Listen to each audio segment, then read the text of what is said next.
ఈ back part కంటే front part 1 inch extra తీసుకోవాలి. చూడండి ఇలా వేసుకోవాలి. ఈ ఫ్రంట్ మనం క్లోజ్ ఉంటుంది, బ్యాక్ ఓపెన్ కాబట్టి ఫ్రంట్ క్లోజే ఉంటుంది.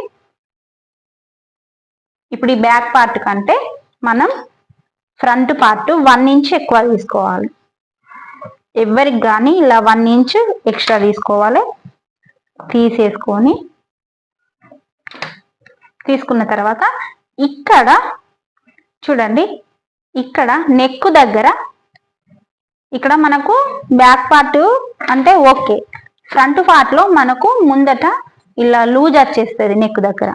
అట్లా రాకుండా ఉండాలంటే ఇక్కడ నుంచి ఒక 1/2 ఇంచ్ ఇలా ఇక్కడ నెక్ దగ్గర ఇలా ముందుకు జరుపుకోవాలి. 1/2 ఇంచు ఇలా ముందుకు జరుపుకొని ఇప్పుడు ఈ బ్యాక్ పార్ట్ ఎలా ఉందో అలా మనం మార్కింగ్ చేసుకోవాలి.